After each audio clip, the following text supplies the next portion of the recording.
नमस्कार, सर्वांचे सहर्ष स्वागत. आज आपण या ठिकाणी शिक्षक पात्रता परीक्षा TET 2013चा पेपर फर्स्ट त्यामधील बालमानसशास्त्र व अध्यापनशास्त्र या विषयातील प्रश्न क्रमांक 61 ते 90 अशा 30 प्रश्न उत्तरांचा उहापोह आज आपण करणार आहोत. तर पहा, जसजसं तुम्ही जास्तीत जास्त प्रश्नांचा सराव कराल तसा तुम्हाला हा घटक किंवा या विषयातील प्रश्नोत्तरांचं दृढीकरण चांगल्या पद्धतीने होणार आहे. ओके, TET 2013चा पेपर पाहूयात. त्यातील बालमानसशास्त्राचे 30 प्रश्न. प्रश्न क्रमांक पहिला या ठिकाणी स्क्रीनवर आहे. मानवी वर्तनाचे शास्त्र ते मानसशास्त्र अशी व्याख्या कोणी केली आहे? तर बघा, मानवी वर्तनाचे शास्त्र ते मानसशास्त्र ही अशी व्याख्या कोणी केली आहे? तर तुम्हाला माहिती आहे की आपण मानसशास्त्राच्या व्याख्या पाहताना पाहिल्या की वर्तन म्हटलं की कोण येणार? वॉटसन. कोण येणार? वॉटसन. वॉटसन यांनी काय केलेलं आहे? वर्तनाचे शास्त्र ते मानसशास्त्र अशी व्याख्या केलेली आहे. त्यानंतर प्रश्न 62 म्हणजेच दुसरा प्रश्न, प्रश्नपत्रिकेतला 62वा प्रश्न आहे. एखाद्या मोठ्या समूहाचे वर्तन काही प्रसंगात कसे घडेल याच्या अंदाजासाठी कोणती पद्धत अत्यंत उपयुक्त ठरते? तर एखादं मोठ्या समूहाचं वर्तन आहे, काही प्रसंगात कसे घडेल याचा अंदाज घेण्यासाठी कोणती पद्धत उपयुक्त ठरेल असं म्हटलं आहे. बघा, मोठ्या समूहाचं जेव्हा आपण वर्तन चेक करतो किंवा अभ्यास करतो तर मोठ्या समूहासाठी आपण सर्वेक्षण पद्धत वापरत असतो. कधीही लक्षात ठेवा, जेव्हा मोठ्या समूहाच्या वर्तनाचा अंदाज घ्यायचा असतो किंवा त्यावर अभ्यास करायचा असतो तेव्हा सर्वेक्षण पद्धती योग्य ठरते. ओके, चला प्रश्न क्रमांक तिसरा. प्रश्न क्रमांक तिसरा आणि प्रश्नपत्रिकेतला 63वा प्रश्न. ओके, कातड्याच्या निर्जीव पट्ट्याला अंधारात साप समजून आपण घाबरतो, हे कशाचे उदाहरण आहे? बघा, अंधारात जेव्हा एखादा कातडी पट्टा पडला असेल तर आपण त्याला साप समजतो. काय समजतो? साप. म्हणजेच आपल्या डोळ्याला तो कातडी पट्टा साप दिसतो. म्हणजे डोळा हे इंद्रिय आहे, इंद्रियाला भ्रम होतो, म्हणून हे झालं इंद्रिय भ्रम. हे काय झालं? इंद्रिय भ्रम. Next question. सामाजिक निरीक्षणात्मक अध्ययन उपपत्ती टिंबटिंब यांनी मांडली, म्हणजेच कोणी मांडली? सामाजिक निरीक्षणात्मक उपपत्ती कोणाची आहे बरं? बरोबर आहे, सामाजिक उपपत्ती म्हटलं की कोण येणार आहे? Albert Bandura. अल्बर्ट बांदुरा यांनी सामाजिक निरीक्षणात्मक अध्ययन उपपत्ती मांडली आहे. त्यांनी बोबोडॉलचा प्रयोग सांगितला आहे. त्यामध्ये त्यांनी सांगितलं आहे की बोबोडॉलला एका खोलीमध्ये एका मुलाला ठेवतात आणि बोबोडॉलला हिंसकपणे मारतो तो माणूस. तेव्हा तो लहान मूल ते पाहतं आणि जेव्हा तो प्रौढ व्यक्ती त्या रूममधून जातो तेव्हा तो लहान मूलसुद्धा त्याच्या वर्तनाचं अनुकरण करतो. तर अल्बर्ट बांदुरांनी हेच सांगितलेलं आहे की मुलं समाजामध्ये अनुकरणातून शिकत असतात. आपल्यापेक्षा मोठ्या व्यक्तीच्या किंवा आजूबाजूच्या व्यक्तींच्या वर्तनातून किंवा त्यांच्या वर्तनाच्या निरीक्षणातून शिकतात. ही उपपत्ती अल्बर्ट बांदुरा यांनी मांडलेली आहे. Okay, next question. बघा, नेक्स्ट क्वेश्चन आहे. साधक अभिसंधान पद्धतीचा उद्गाता कोण आहे किंवा टिंबटिंब आहे? साधक अभिसंधान, मी ची जोडी सांगितली होती तुम्हाला. साधक म्हणलं की BF स्किनर, साधक स्किनर. तर साधक अभिसंधान पद्धतीचे उद्गाते BF स्किनर आहेत. Okay, next question. कवी, लेखक, कलाकार, चित्रपट यातील कल्पना टिंबटिंब प्रकारच्या असतात. तर बघा, एखादा जो कवी असतो, लेखक असतो, कलाकार असतो, चित्रपट यातल्या ज्या कल्पना असतात, कवी कुणाचं अनुकरण करतो का हो? नाही. व्यावहारिक वर्णन असतं का? नाही. पुनरुत्पादन नाही. तर एखादा कवी किंवा लेखक हे सृजनात्मक लेखन करतात. कलाकारसुद्धा एखादी सृजनात्मक कलाकृती तयार करतो. चित्रपटसुद्धा वेगवेगळे चित्रपट वेगवेगळ्या सृजनात्मक कल्पनेवर अवलंबून असतात. म्हणून कवी, लेखक, कलाकार, चित्रपट हे ज्या कल्पना आहेत त्या सृजनात्मक म्हणजे नाविन्यपूर्ण असतात. ओके, नेक्स्ट क्वेश्चन, प्रश्न क्रमांक 67 म्हणजे तिथला 7वा. अध्ययन विषयक क्षेत्रीय उपपत्ती टिंबटिंब या मानसशास्त्रज्ञांनी मांडली. बघा, अध्ययन विषयक क्षेत्रीय उपपत्ती कुणी मांडली? तर अध्ययन विषयक जी क्षेत्रीय लक्षात आलं की आपल्याला लक्षात यायला पाहिजे. क्षेत्र म्हणजे कर्ट लेविन यांची. क्षेत्रीय उपपत्ती कुणाची आहे? कर्ट लेविन यांची आहे. तर क्षेत्रीय उपपत्ती म्हटलं की कर्ट लेविन. ओके. स्किनरचं तर तुम्ही साधक अभिसंधान पाहिले, अल्बर्टचं सामाजिक निरीक्षणात्मक उपपत्ती, कोहलरची मर्मदृष्टी आणि क्षेत्रीय उपपत्ती कर्ट लेविन यांची. प्रश्न क्रमांक 68वा. अध्ययन संक्रमणाची सामान्यीकरणाची उपपत्ती टिंबटिंब यांनी मांडली. तर बघा, अध्ययन संक्रमणाची जी सामान्यीकरणाची उपपत्ती ती कुणाची आहे बरं? सामान्यीकरणाची उपपत्ती आहे C.H. जड यांची आहे. कुणाची आहे? C.H. जड यांची सामान्यीकरण म्हणजे नियम तयार करण्याची उपपत्ती. त्यामध्ये आपण पाहिलं बघा, पाण्यात एखादी काठी तिरपी का दिसते त्यावर त्यांनी सांगितलेला आहे तो प्रयोग. थॉर्नडाईकची समान घटक उपपत्ती आहे. बॅगले यांची ध्येयनिष्ठ उपपत्ती आहे. ओके. नेक्स्ट क्वेश्चन, व्यक्ती व तिच्या भोवतालचे वातावरण यांच्यातील आंतरक्रियेतून प्राप्त झालेल्या मर्मदृष्टी समस्या सोडवली जातात असे टिंबटिंब यांचे मत आहे. तर व्यक्ती आणि तिच्या भोवतालचे वातावरण यांच्यातील आंतरक्रियातून मर्मदृष्टीने समस्या सोडवणे. मर्मदृष्टी म्हणलं की आहाक्षण. आहाक्षण कुणाचा आहे? कोहलरचा आहे. म्हणून याचं उत्तर येतं कोहलर. ओके. नेक्स्ट, कोणतीही गोष्ट जाणून घेण्यासाठी मनाने केलेली धडपड म्हणजे टिंबटिंब होय. बघा, एखादी गोष्ट जर जाणून घ्यायचं असेल तर आपल्याला सुरुवातीला त्या गोष्टीकडे लक्ष घालतो, आपण लक्ष देतो, लक्षपूर्वक ऐकतो, लक्षपूर्वक पाहतो. म्हणजेच लक्ष म्हणजेच अवधान. आपलं अवधान तिथं केंद्रित करतो. म्हणून बरोबर उत्तर येतं पर्याय क्रमांक 3, अवधान. ओके.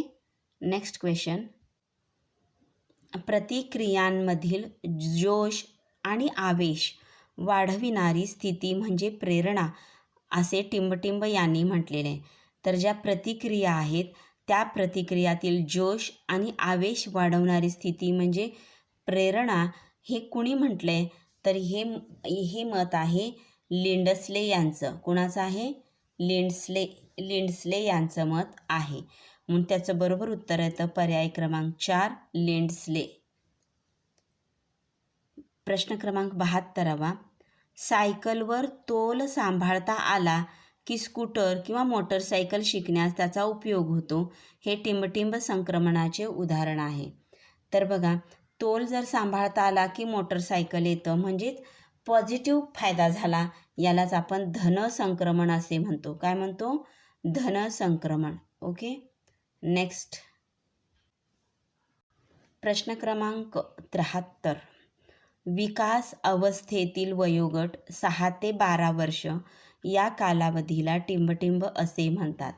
तर विकास कालावधी जो आहे त्यातील 6 ते 12 वर्ष कोणता गट असतो? बरोबर आहे, किशोर अवस्था असते. कोणती अवस्था असते? किशोर अवस्था असते. म्हणून बरोबर उत्तर आहे किशोरावस्था. ओके. नेक्स्ट क्वेश्चन, स्मृती म्हणजे नवा अनुभव असे टिंबटिंब यांनी म्हटलेले आहे. स्मृती म्हणजे नवा अनुभव.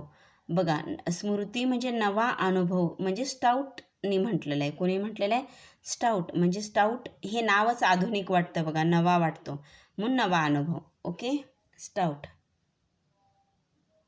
लक्षात ठेवण्यासाठी काहीतरी. पुढील प्रश्न पहा. चित्रकार चित्र रेखाटण्यात इतका रंगून जातो की त्याला स्थळ काळाचे भान राहत नाही. हे टिंबटिंब अवधानाचे उदाहरण आहे.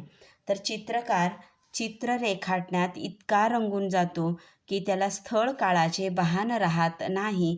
हे कोणतं अवधान आहे? कोणते अवधान आहे बघा. तर बघा, जेव्हा आपण इतकं मग्न होतो की आपल्या आजूबाजूच्या वातावरणाचा सुद्धा काही भान राहत नाही, त्याला आपण म्हणतो अभ्यस्त अवधान. काय म्हणतो? अभ्यस्त. म्हणजे ते काहीतरी अभ्यास करण्यामध्ये गुंग आहेत, काहीतरी शोधण्यामध्ये, सर्जनशीलतेमध्ये गुंग आहेत. त्याला अभ्यस्त अवधान असे म्हणतात. Next question. बाह्य उद्दीपकासंबंधी मज्जातंतूमार्फत मेंदूकडे पोहोचविल्या जाणाऱ्या प्राथमिक स्वरूपाच्या मानसिक क्रियेला टिंबटिंब म्हणतात. तर बाह्य उद्दीपक जे असतात त्या उद्दीपकासंबंधी मज्जातंतूमार्फत मेंदूकडे पोहोचवल्या जाणाऱ्या प्राथमिक स्वरूपाच्या मानसिक प्रक्रियेला काय म्हणतात असं. बघा, बाह्य उद्दीपक म्हणजे आपले बाह्य ज्ञानेंद्रिय, आणि आपण आपल्या समजा गरम तव्याला आपण हात लावला तर आपलं ते उद्दीपक मज्जातंतूमार्फत मेंदूकडे पोहोचवलं जातं. मग तिथं ती जी प्रक्रिया आहे की तवा गरम आहे समजण्याची, त्याला आपण संवेदना म्हणतो. काय म्हणतो? संवेदना. म्हणजे जे ज्ञानेंद्रिय आहेत त्यातून आपल्याला संवेदना होते, म्हणून त्याला संवेदना असं म्हणायचं. आणि या संवेदनाला जेव्हा मेंदूमध्ये अर्थ दिला जातो तेव्हा त्याला म्हणायचं अवबोध. काय म्हणायचं? अवबोध. ओके. Next question. बुद्धिमत्ता म्हणजे बदलत्या परिस्थितीत नव्या गरजा भागविण्यासाठी वेगवेगळ्या प्रकारे विचार करण्याची शक्ती असे टिंबटिंब यांनी म्हटलेलं आहे. तर बघा, बुद्धिमत्ता म्हणजे बदलत्या परिस्थितीमध्ये नव्या गरजा भागवायच्यात. तर बघा, नवीन परिस्थितीमध्ये नव्या गरजा असं जेव्हा येतं तेव्हा ती अशी व्याख्या कुणाची आहे? स्टर्न यांची. टर्न घेतो तो, परिस्थितीनुसार टर्न घेतो म्हणून स्टर्न. ओके. ट्रिक अशा पद्धतीने बदलत्या परिस्थितीनुसार नव्या गरजा भागवण्यासाठी वेगवेगळ्या प्रकारे विचार करण्याची गरज. म्हणजे परिस्थिती टर्न घेतलं, नवीन गरज टर्न, आणि त्यानुसार विचार करण्याची शक्तीसुद्धा टर्न, अशी व्याख्या स्टर्नने केली आहे. ओके.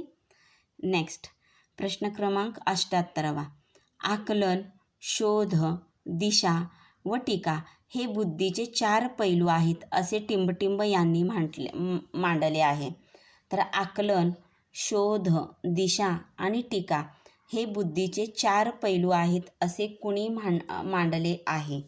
तर बघा, हे मांडलेलं आहे अल्फ्रेड बिने यांनी. कोणी मांडलेलं आहे? अल्फ्रेड बिने म्हणतात की आकलन, शोध, दिशा, टीका हे बुद्धीचे 4 पैलू आहेत. ओके. Next question. शैक्षणिक बुद्धिमत्तेला भावनिक बुद्धिमत्तेचे सहाय्य असले पाहिजे असा विचार टिंबटिंब यांनी मांडला.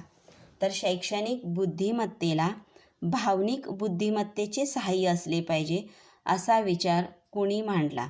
तर बघा, जेव्हा भावनिक बुद्धिमत्ता हा प्रश्न येतो किंवा शब्द येतो, भावनिक बुद्धिमत्ता कुणाची आहे? तर भावनिक बुद्धिमत्ता डॅनियल गोलमन यांची आहे. भावनिक बुद्धिमत्तेसंबंधी सिद्धांत डॅनियल गोलमन मांडला आहे. त्यांनी सांगितलं की शैक्षणिक बुद्धिमत्तेला भावनिक बुद्धिमत्तेचे सहाय्य असले पाहिजे, असं डॅनियल गोलमन यांचं मत आहे. Next question. साध्य गाठण्यास प्रवृत्त करणाऱ्या, विशिष्ट दिशेने वाटचाल कराव्यास लावणाऱ्या आणि वर्तनासाठी उत्साह टिकून धरणाऱ्या शक्तीचे मिश्रण म्हणजे टिंबटिंब होय. तर बघा, एखादी साध्य गाठायचं आहे आपल्याला किंवा विशिष्ट दिशेने वाटचाल करायची आहे व उत्साह टिकून धरायचा, तर कोणती शक्ती गरजेची आहे? तर तिथं प्रेरणा महत्त्वाची आहे. तुम्हाला प्रेरणा असेल तर तुम्ही साध्य गाठू शकता. विशिष्ट दिशेने हालचाल करायची प्रेरणा दिली पाहिजे किंवा वर्तनात उत्साह टिकून धरण्याची प्रेरणा गरजेची आहे. ओके. Next question. अध्यापन हे अध्ययनांगी होण्यासाठी काय आवश्यक आहे? अध्यापन हे अध्ययनांगी होण्यासाठी काय आवश्यक आहे? तर बघा, अध्यापन अध्ययनांगी होण्यासाठी प्रवर्तन आवश्यक आहे. काय आवश्यक आहे? प्रवर्तन. ओके.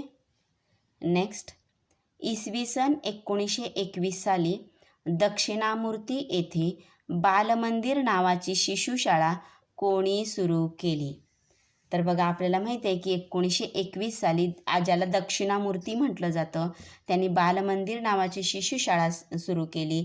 त्यांचं नाव आहे गिजूबाई बदेका. काय आहे नाव? गिजूबाई बदेका, त्याला मूछवाली माँ असं सुद्धा आपण म्हणतो. ओके. नेक्स्ट, अध्यापनाच्या प्रतिमानाचे जनक टिंबटिंब हे आहेत. अध्यापनाच्या प्रतिमानाचे जनक टिंबटिंब हे आहेत. तर अध्यापनाची जी 24 प्रतिमानं तयार केलेली आहेत, त्यामध्ये प्रमुख जे भाग आहेत, 4 पिलर म्हणतो आपण, त्यामध्ये ज्ञान प्रक्रियाकरण आलं, वर्तन परिवर्तन आलं. तर असे जे प्रकार अध्यापनाचे केले ते एकूण 24 प्रतिमान आहेत. ते चे जनक आहेत मार्शा विल व ब्रूस जॉईस. कोण आहेत? मार्शा विल आणि ब्रूस जॉईस अध्यापन प्रतिमान लक्षातच ठेवायचं.